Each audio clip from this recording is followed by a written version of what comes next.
Неодамна во издание на македонска книга во едицијата Есеи и критика се појави новата книга на познатиот македонски естетичар, теоретичар и книжевен критичар Георги Старделов под наслов Доба на противречностите.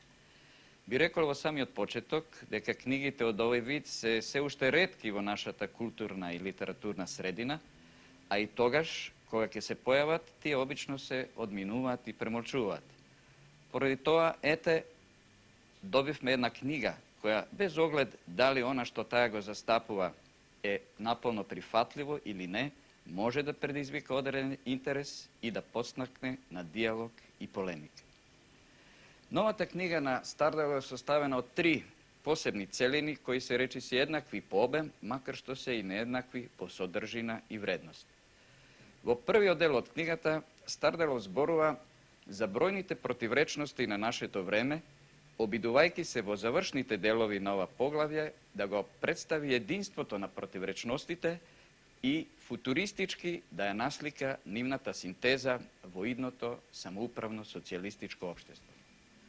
Во вториот дел од книгата Старделов се осврнува на литературните и естетски конфронтации кај нас во времето на 50-тите години, застапувајќи теза дека тие продолжуваат на своевиден начин да траат и денес и во актуелната литературна клима. Овој дел на студијата на Старделов завршува со статијата Слободата на творештвото како творештво на слобода или анархистичка и ждановистичка естетика како антиподи. И на крајот, третиот дел од книгата на Старделов ги објавува неговите искажувања на струшките вечери на поезијата во периодот од 1972 до 1976 година. Првиот дел од книгата на Старделов несомнено најмногу го привлекува вниманието. Како поради големата амбициозност со која е пишуван, поради крупните и суштествени прашања кои во него се третираат, така и поради спонтаните реагирања кои токму овој дел може да предизвика во читателот.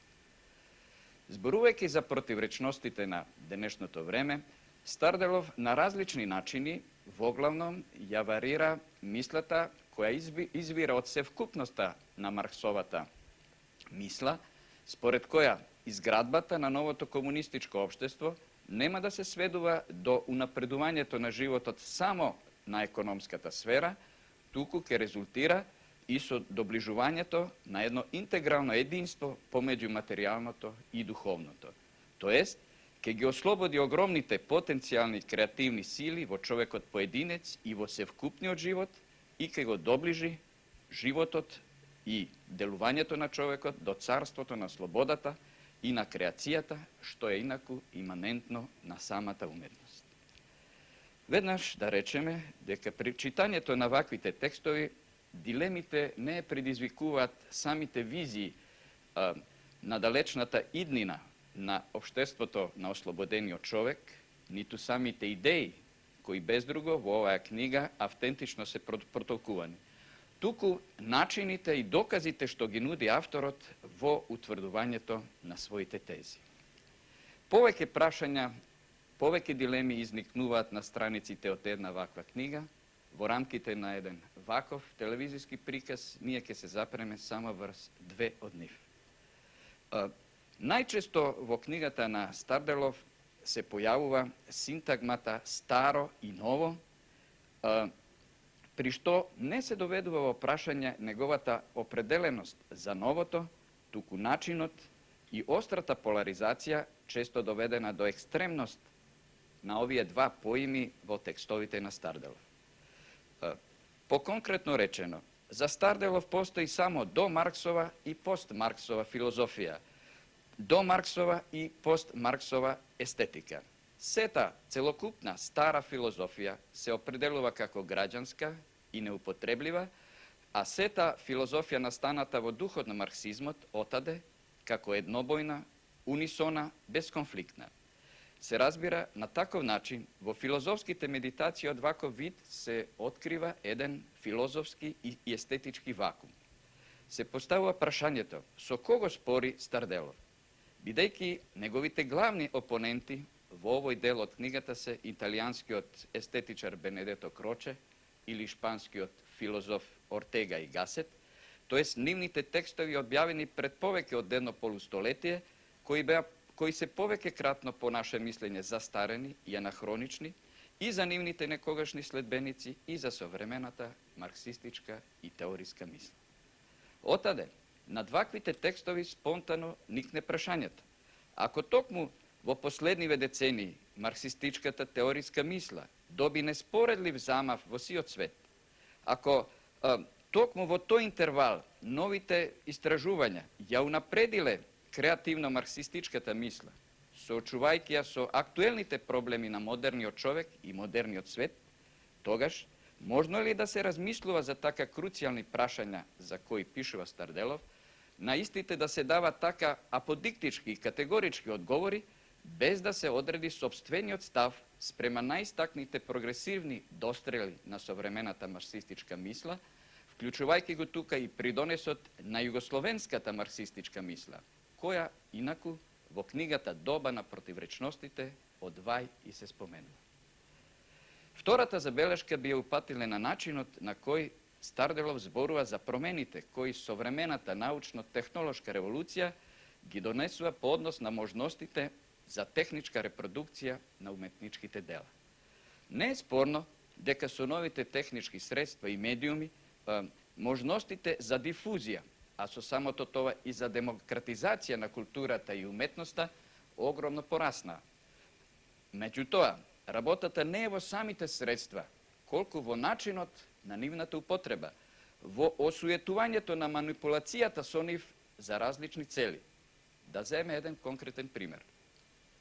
Телевизијата е за Старделов доминантна уметност на нашево време, макар што веднаш се поставува прашањето можно ли е и до која степен телевизијата да ја сметаме за чиста уметност, а потоа и уште побитно, можно ли е телевизијата и незината програма, онака како што е таа денес и во светот и кај нас, да ја сметаме за најблизок соработник во борбата за новиот свет и новата синтеза што ја очекуваме од иднината.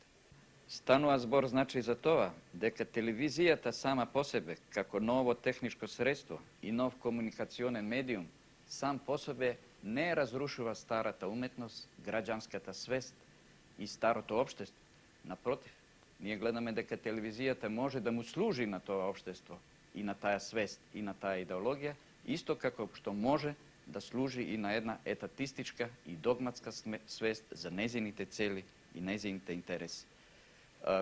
Со други зборови, проблемот не е во самата телевизија како техничко средство или во самиот филм како една нова и масовна уметност, туку во прашањето каква содржина на телевизиската програма, каква содржина на филмот, бидејќи во низа примери стануваме сведоци дека и едното и другото средство биваат користени не толку за демократизација, колку за индоктринација на одредени граѓански, буржуаски или етатистички и догматски идеи.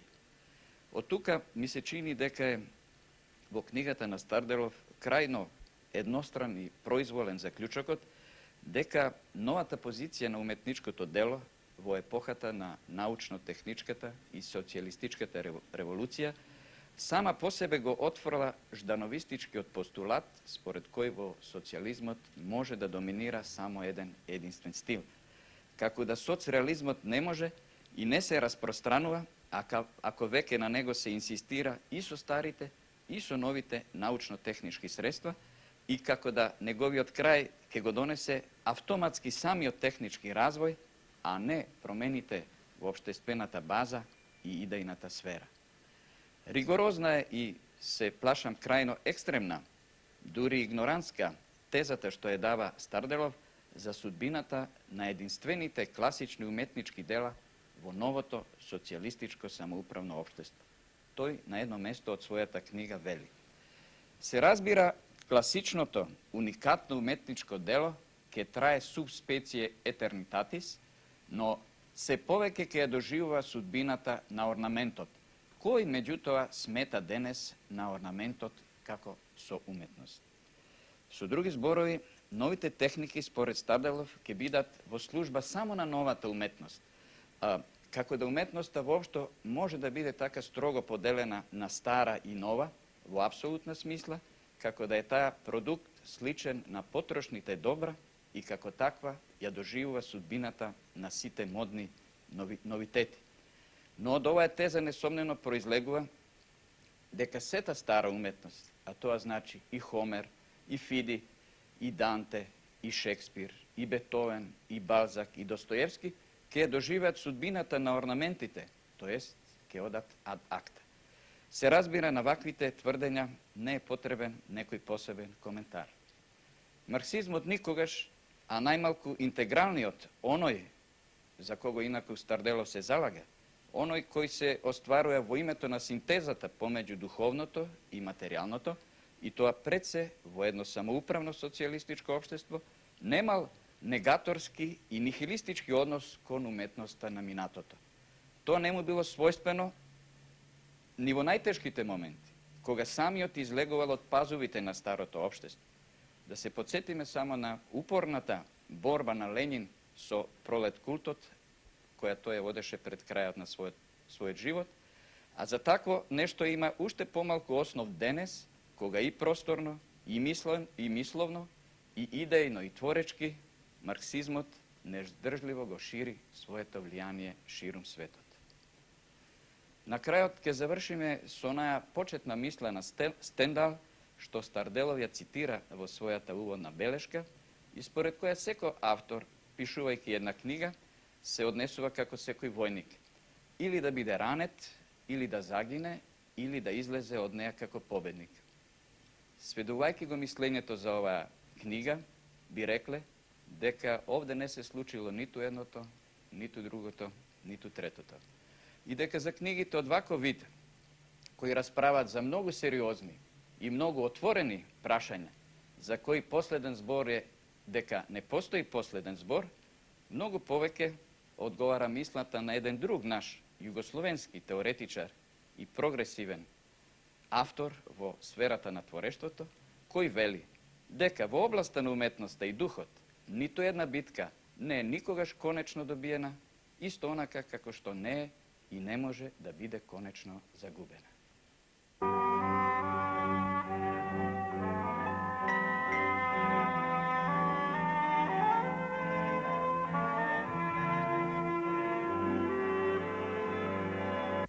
Георги Старделов веќе повеќе од 25 години е присутен во нашата култура како филозоф, естетичар, теоретичар на културата и литературата и како литературен критичар. Неговата книга "Доба на противречностите" е шеста книга од неговиот опус и всушност е продлабочување на неговите истражувања на противречностите во човекот, творецот, во општеството и на противречностите во нивниот меѓусебен однос во ова наше конвулзивно време на творењето на еден нов свет. Идеите на Старделов, кои тој ги застапува веќе долга низа години, се пред се усредоточени кон откривањето на дилемите во нашето време, на драмата на нашето постоење, и тоа пред се во сферата на културата и духот, не исклучувајќи при тоа ни истражувањата од базичниот однос во сферата на општествената и работна практика, продолжувајќи го така истражувањето во сферата на културната практика и натаму во уметничката и посебно во поетската практика. За Старделов социјализмот не е само еден определен политички или економски систем. Тој за него и фундаментално ново човечко и човеково исходиште. За него социјализмот не е возможно сестрано да се оствари, доколку не се оствари како интегрална културна револуција. Тоа значи, ако не се оствари како севкупна културна, морална и духовна вредност на преобразба на човекот и на неговиот свет. Социјализмот како цивилизација, а Старделов инсистира на тоа дека социјализмот е предвесник на една нова цивилизација, цивилизација која што се стреми целокупното човечко општество според дијалектиката на развојот на материјалната, економската, социјалната и културната историја. Значи, социјализмот како цивилизација не може да се оствари само како единство на високо може да се оствари, samo kako jedinstvo na visoko razvijeni proizvodni sili i na visoko razvijeni humanistički vrednosti na ivo čovekot. To ne znači da se ostvarat samo visoki dostrelivo kulturata kako umetnički vrednosti, tuku predse i zajedno so to da se ostvari nastapuvanje na masitevo kulturni život. Socijalizacijata na svetot ne može da bide izvršena bez socijalizacije na umetnosta i uopšte na kulturata. Takva jedna socijalistička samoupravna kulturna revolucija, kako Stardelov go narečuva prodirot na kulturata srede svetot na trudot i srede svetot na onije koji ja izvršuvat radikalna preobrazba na svetot, ne može zato da bide samo rasprostranuvanje na umetnostite srede masite, so što v sušnost bi se proširile neizjenite komunikacioni kanali. Za Stardelov samoupravna socijalistička kulturna revolucija znači ostvaruvanje na kulturata kako trud, ostvaruvanje na jedan kvalitetno nova simbioza pomeđu nužnio trud i tvoreštvo to, kako generički opredelbi na čovekot, koji do denas beja istorijski razdeleni jedna od druga, za denes so ostvaruvanjem to na vlasta na sredstvo to za proizvodstvo, da se ostvari i vladenje na vkupno proizvodstvo, da se vkupni od čovečki život i odnosi. Ostvaruvanje to na jedna ovakva radikalna revolucija vo Marksova smisla, za koja Marks zboruva vo svojite trudovi od 1846. godina, znači ostvaruvanje na opštočovečka emancipacija, stanuvanje na realni od individualen čovek, generičko bitije. Vakva jedna revolucija, vakva opštočovečka emancipacija ne je возможна da se ostvari ako neiziniot revolucionernion subjekt ne stane proletarijatot. Tuka Stardelov gi naođa osnovite na svojata kritika na kulturata i na umetnosta, kako sferi na izdelenosov kupnio trud, kako delon ingeniozen pojedinec, kako jedna oblast so splendid isolation, ta prekrasna nezavisnost i osamenost, koja za neku je uslov za postojanje na umetnosta, a za nekoj neizin jedinstvena možnost vo koja ta može da postoji. Stardelov ne smeta deka kulturata na novo to vreme može da postoji nezavisno od rabotničkata klasa, od masite i vo ta smisla to go postavu aksiomot deka nova ta civilizacija, nova ta kultura ne je возможно da se ostvari dokoliko rabotničkata klasa ne zavlade so klasnata svest, odnosno dokoliko klasnata svest ne stane soodvetna na zadačite koji rabotničkata klasa treba da gi izvrši. Zrelostana rabotničkata klasa, zaključuva Stardelov, zrelostana neizинata klasna svest, doprinesoa do toa da se ostvarat soodvetni rezultati v ostvarovanju na socijalizmot, odnosno, od tuka može da se izvesti zaključok, deka od zrelostana klasnata svest na soodvetni od proletarijat, zavisit i fenomenite na socijalističkite revoluciji koji do sega beja ostvaruvan. Borbata za socijalizam ne se iscrpuva spored Stardelov samo so borbata za novi ekonomski odnosi, tuku zajedno so ta borbata za socijalizam i borba za jedna nova aksiologija, za nova jedna antropologija, nova etika, nova pedagogija, za nova estetika, vkupno rečeno za jedna nova kultura. Od tuga Stardelov konstatira dosljedno na svoj filozofski i aksiološki stav, deka kulturata i umetnost na našto doba mora da si go postavlja prašanje to. Zošto, za kogo, čumu tvorenje tu umetnosta? Od odgovora na ova prašanje zavisi i konkretni od kritički odgovor za vrednostite na jedno umetničko delo. Se razbira ovaj procede za univerzalizacijata na masite kako tvorci na istorijata i za mesto to na tvorenje tovo procesno univerzalizacijata na svetot, nitu može, nitu se završuva u jedan koncept na jedna pojednostavena angažirana književnost, kako što često ovakvite prosedeja u istorijata završuva. Prosedejato na Stardelov, konsekventno na njegoviot koncept za univerzalizacijata na svetot kako centralna kategorija na marksističko to razmisluvanje za jedinata, završila su apoteozata na bogatstvo na estetskite pristapi, na estetskite prosedeja i na estetskite vrednosti, no sekogaš vrednosti vo funkcija, vrednosti ne po sebe tuku za nas, vrednosti za novio čovek koje jedinstveno vo bogatstvo to na idejite so koji će vlade, će može da ostvari jedan bogat i univerzalen jedan svet.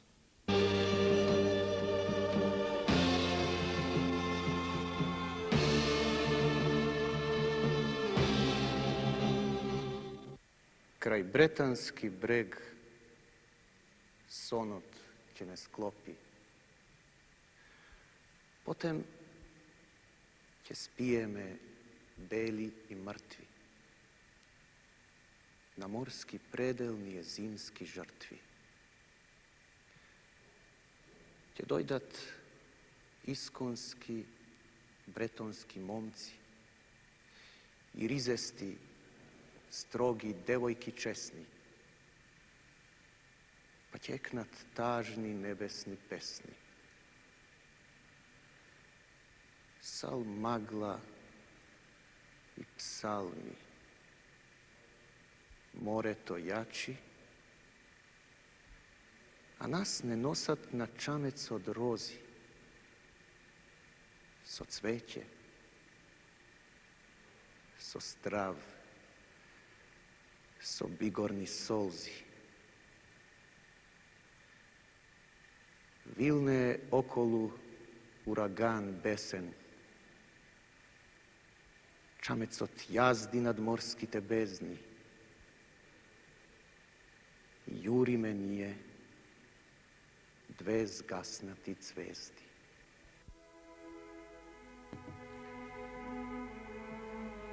По повод 100-годишнината од раѓањето на најголемиот унгарски поет на 20-тиот век Ендре Ади, книгоиздателството Македонска ревија од Скопје издаде избор од неговата поезија во препев на Паскал Гилевски.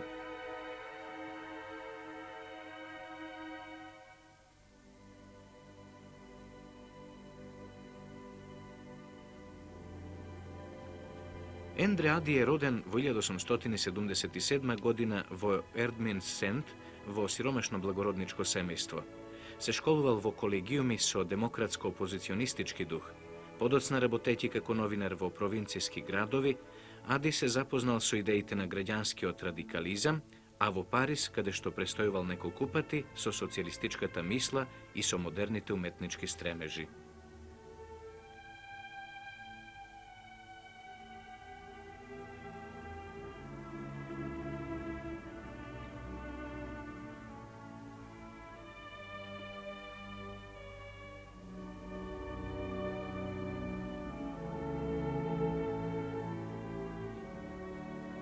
По излегувањето на неговата трета стихозбирка Крв и злато, која беше пречекана со химничен занес од сите посериозни и напредни критичари на тоа време, Ади станува централна личност во унгарската литература, одредувајќи и нови патишти и нов дух на унгарската поезија, која по смртта на Шандор Петефи суштествувала без поголем елан и животност.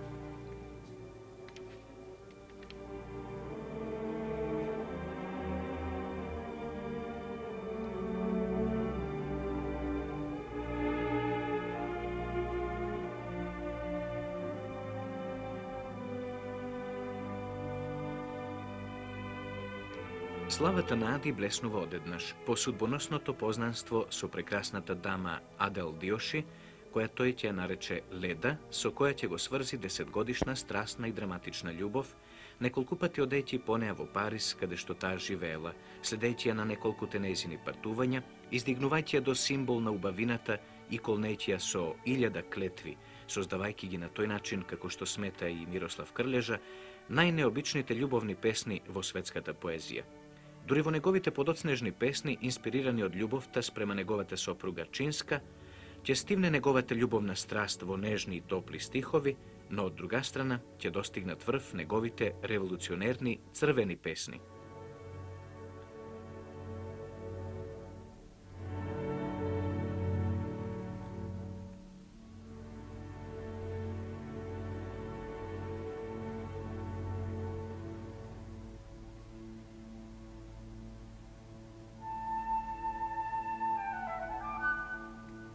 Поезијата на Ендре Ади можеме да ја поделиме на 4 основни мотиви – љубов, пари, револуција и смрт. Сите тие големи мотиви, тие големи инспирации на поетот, секако се испреплетени еден со друг на еден диелектички начин, имено во неговите љубовни песни, насетуваме нишки од неговите мисли за парите, односно за основното средство на капиталистичкиот живот, мисли за револуцијата која треба да гурне стариот систем и мисли за смртта која како сенка ќе го придружува низ целиот негов живот. Неговите револуционерни песни од своја страна се исполнети со пламена љубов, љубов кон татковината, кон својот народ и кон целиот свет, првенствено кон пролетерскиот свет. И најпосле неговите песни за смртта го изразуваат неговиот огромен очај за минливоста на животот што бега, но тие се темелат врз неговите реални доживувања поради неговата неизлечива болест која конечно ќе му стави крај на неговиот величествен живот. Величествено е и совпаѓањето дека смртта ќе го погоди токму кога во неговата земја ќе победи неговата толку присакувана револуција во 1919 година за време на триумфот на Унгарската Советска република. Револуционерната влада на Бела Кун му приредува голем национален погреб како на вистински предвесник и поборник на пролетерската револуција. Во Националниот музеј, крај неговиот одар на почесна стража, стоеле социјалисти и работници. Ендре Ади се смета за најверен следбеник на Шандор Петефи, што значи дека тој не е само голем лиричар, туку и голем револуционер. Најголем револуционерен поет на 20. век, како што со право тврди марксистичкиот критичар Ревај, бескомпромисен борец против закоравениот феудален и граѓански систем, и тоа не само во Унгарија, туку и во целиот свет, зашто сведочат покрај неговите гениални песни и неговите многубројни публицистички написи и коментари, поради што бил жестоко напаѓан од тогашната официјална критика, која го сметала за литературен бунтовник и опасен пропагатор на новите демократски и социјалистички идеи. Значењето на Ендре Ади како поет, публицист и симпатизер на пролетерската револуција и на општочовечкиот напредок се повеќе добива меѓународни димензии и вредности, зашто зборува и се почестото преведување на неговото поетско творештво на повеќе јазици во целиот свет.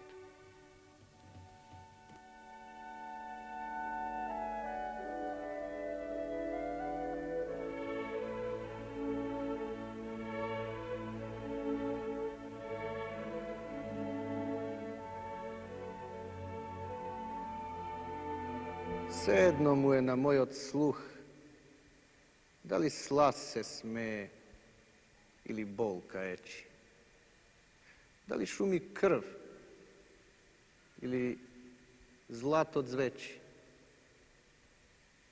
Јас знам, тврдам дека ова е се, ништо друго не ми е на патот. Крв и злато, само крв и злато. Слава, песна, плата, се ќе мине, ќе исчезне како магла јато, но ќе има вечно крв и злато. Гинат племиња и пак се множат. Сепак, свет и смел е само братот кој што тврди како мене. Крв и злато.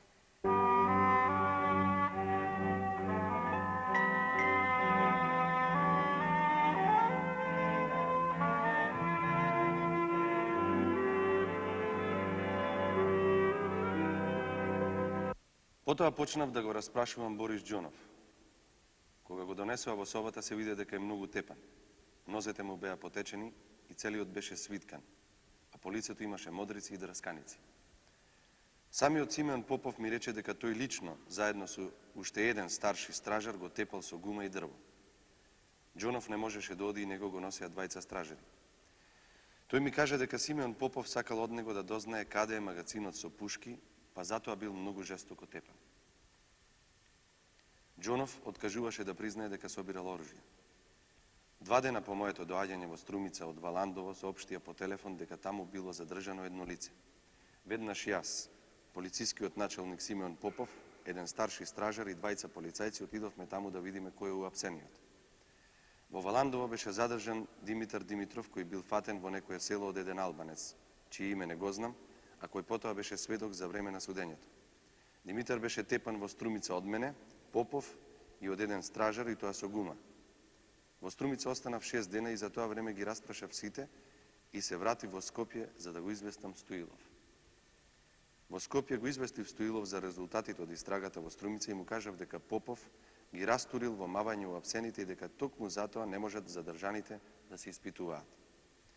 Истиот ден ме повикаа Стоилов и ми рече дека Џонов избегал од затворот. Другиот ден отидов повторно во Струмица и тогаш околискиот полициски началник Попов ми рече: Џонов умре во затворот. Како тоа умрел, се зачудив. Требаше да преземеш мерки да остане жив. Не можев, ми рече. Па каде е сега, прашав. Ние му го најдовме местото, ми одговори. Потоа ми објасни дека тој лично заедно со агентот Методи Арсофо од Кула, Бугарија, кој исто така со мене како помошник беше испратен во Струмица, го однеле некаде на Плячковица. Ми рече исто така дека вечерта пред да биде однесен и пред да го закопаат, инсценирале бегство на Џонов. Пуштиле неколку души жандарми ноќта по една улица и им наредиле да пукаат, а на населението што ќе се разбудело да му кажуваат дека Борис Џонов избегал. Последните години постои посебен интерес и нагласен интерес во многу земји и посебно кај нас за проучавање на политичкиот систем на окупаторот во европските земји за време на Втората светска војна. Многу меѓународни симпозиуми се одржани на ово подручје тематско и еден од значајните конгреси беше одржан во Карлови Вари во организација на Меѓународната организација на антифашистите. Овој податок го споменувам заради тоа да укажам дека книгата на познатиот писател и новинар другарот Јован Павловски, судените како последен пораз, задоволуваат една суштинска потреба од ова тематско подручје. Ако сакаме да направиме една општа оценка за вредноста на оваа книга, можеме да укажеме дека на секој читател оваа книга дава одредени сознанија. Прво, пишувана врз оригинална, изворна архивска граѓа, која се чува во архивите и не е достапна на секој читател, Јован Павловски со својата книга ни даде можност од процес на процес да се запознаеме со најразличните облици на окупацијата на Македонија од страна на царска Бугарија за време на Втората светска војна, да ги сагледаме сите облици на репресалии и терорни одржавање на една туѓинска власт, така да преку оваа книга ние добијаме една посебен аспект, посебна димензија на окупаторскиот систем во Македонија одржаван од страна на царска Бугарија. Второ, и ако окупацијата на царска Бугарија во Македонија ги има сите белези на класична воена окупација, сепак можеме да кажеме дека војната окупација имаше во Македонија некои посебни белези. Наиме, не беше тоа само, мислам, у класична смисла на зборот, војна окупација која сака да го одржа редот во земјата, да обезбеде несметано одвивање на војните операции, него оваа окупација имаше и задатак, цел да експропира националните прави на македонците, да спречи секов отпор против окупаторската власт, туѓинската власт, и посебно да спречи секоја манифестација за остварување на правото на македонскиот народ на самоопределување. Према тоа, оваа окупација имаше белези и на една идеолошка агресија и тоа нарочно се манифестира преку анексијата што се спроведе на територијата, предвремената анексија на Македонија кон царска Бугарија. Мислам да процесот на доктор Раев нарочно ги означува и овие белези на војната окупација, поред сите оние други манифестации кои се изразуваат преку процесите и судењата на војните злосторства. Трето, секој читател од книгата понесува едни сазнања за еден хероизам на човекот наш, за една организирана борба руководена од страна на Комунистичката партија на Македонија. Процесите покажа и нечувен хероизам и отпор на масите против окупацијата, така да сушност можеме да заклучиме дека книгата на другарот Павловски дава и една порака и една поука. Нема одржување на трајни одржување на туѓа територија и нема екзистирање на окупација кога се јави и сенароден отпор, како што тоа беше случајот за време на Втората светска војна во Македонија. А сега Георги Трендафилов, групов началник на Прилеп. На 9. мај, јас со полицискиот командант на град Прилеп наредив да се блокира куќата на Цветанка Наскова од Прилеп. во која имаше двајца илегалци. Со блокадата командуваше полицискиот началник од вториот участок Коце Георгиев. Во куќата беа илегалците Круме Волнаров и Киро Гаврилов. Илегалците не сакаа да се предадат и почна борба. Командантот на Прилепскиот гарнизон Колјо Маринов и Коце Георгиев почнаа во куќата да фрлаат шишиња полни со бензин и на тој начин ја запалија куќата. Во неа изгоре Киро Гаврилов, а Круме Волнаров беше убиен во борбата. Се разбира, кога станува збор за Прилеп и за активноста на полицијата, не може без изјавите на Колјо Желев Неделчев. Куќата на Цветанка Наскова ја откри Вера Звездова. Не водеше агентот Костадин Крстев.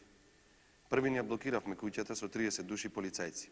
Јас, началникот на вториот участок, Коце Георгиев, груповиот началник Трендафилов и уште некои застанавме пред куќата и тропавме. Бидејќи никој не одговори, отворивме со калаус.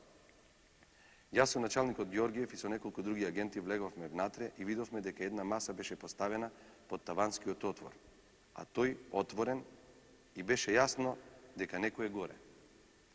На прашањето дали има некој горе, Цена рече има двајца, а теткај која живееше во истиот двор рече има 5 мина.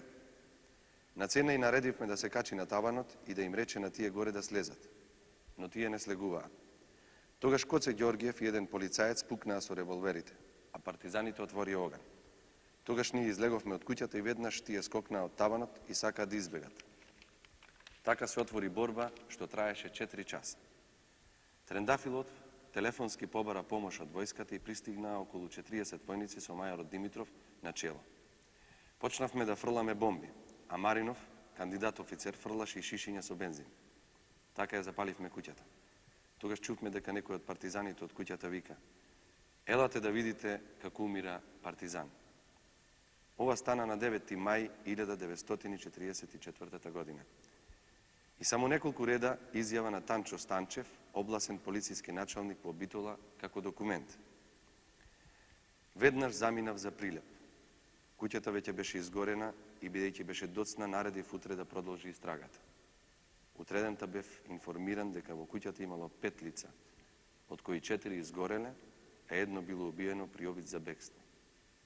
Во куќата се наоѓале само Киро Гавриловски и Круме Волнаровски.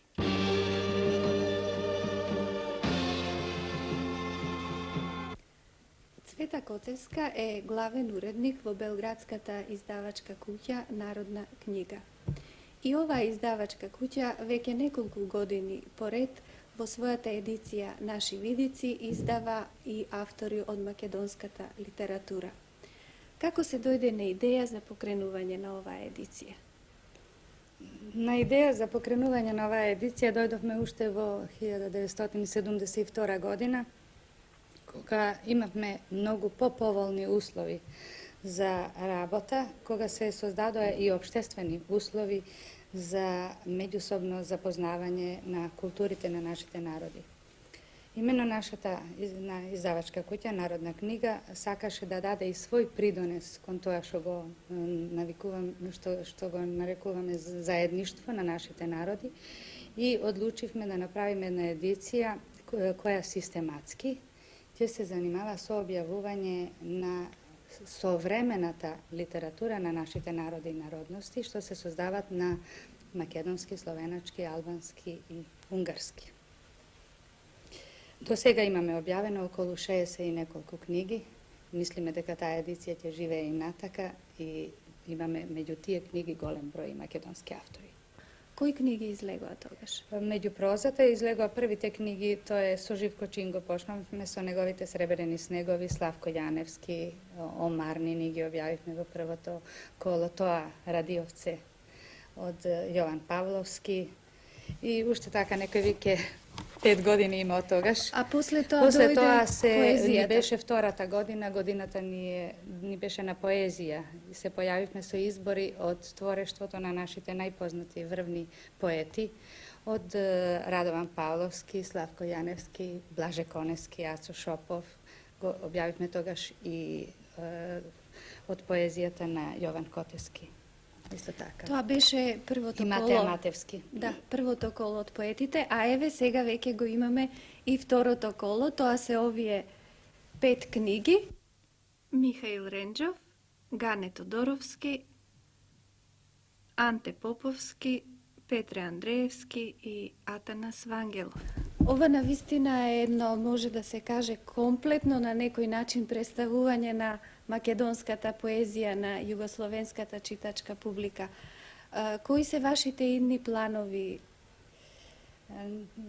Со оглед на тоа дека едицијата е поставена како современа антологија, што значи антологија која е во тек, која се создава, не антологија која значи нешто фиксирано.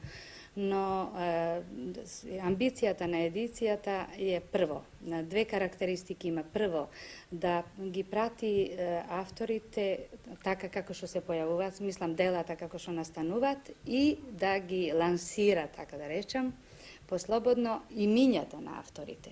Зашто ние досега имавме на српско-хрватски јазик, имавме по поединечни случаи, али систематско објавување немаше и најчесто се запознававме со изданијата на другите наши народи и народности преку антологии. Ние знаеме дека антологиите можат да дадат еден општ поглед врз една литература, но да не ги издвојат поединечните автори. Ние така ја наречуваме оваа едиција наша авторска едиција. Таа ни е амбиција да ги по широката читателска публика на српско-хрватското подручје и целото југословенско подручје ја запознаваме со имињата на авторите што создават во овие средини. Што може да очекуваме во едно следно коло од Во следното македонските коло, автори? сега следното коло, тоа е циклус, шесто коло, циклус на текстови, есеи и критика. Годинава од македонските автори ќе се појават есеите од Блаже Конески, потоа од Милан Ѓурчинов, есеи и критика, и есеи и критика од Александар Спасов. Тоа ни е желбата, исто така и ословенечките ќе се појавиме со изборот од творештвото на Јосип Видмар и на Тарас Кермаунер година. По бројот на издадените книги би можело да се заклучи дека соработката ви оди доста добро со авторите од македонското литературно подрачје. Како оди со другите? Вие објавувате и од словенечките? Јас мислам дека... Мислев тука да не запознаете евентуално со некои тешкоти на издавачот, затоа што вие сте токму во жижата на формирањето на тие кола. Вие сте главен уредник на оваа едиција.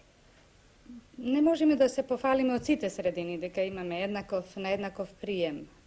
Широката публика, критиката и читателската публика ја прифаќа оваа едиција, но како што и ние имаме воопшто една атмосфера на одбојност кон современата литература и не можеме многу да се пофалиме дека нашите современи автори се купуваат, се продават и многу се читат, за разлика од класиката која кај нас многу се чита, мислам, во нашата земја. Секако тука треба нешто да се инвестира, поготово за една ваква едиција врз која, за една ваква систематска работа на која не е работено 10 години пред нас, солидно и систематски.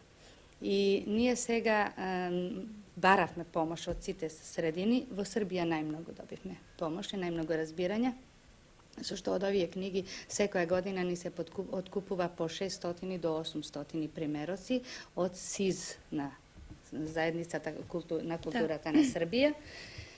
На многу добро разбирање најдовме кај другарите од заедницата на културата во Приштина, во Нови Сад, кој што таму имаме како издавач ист третман во откупот како и нивните куќи од територијата на покрајна Војводина. Во Словенија исто така се поголеми напори створени. Во Босна и Херцеговина најприемчиви се за ваква една едиција. Не можам да кажам дека во Македонија сме имале некоја голема поддршка. Не знам од каде е тоа доаѓа. Во секој случај ние до сега од Македонија ни се откупени од неколку само наслови, само 50 примероци. За сите овие изданија за сите овие 5 години како работи. Еве, овој разговор нека биде и повод за едно размислување на тој план, а вие навистина како издавач правите да се урнат некои ѕидови кои што постојат од страна на читателите према современото творештво во Југославија. Ви благодарам за разговорот.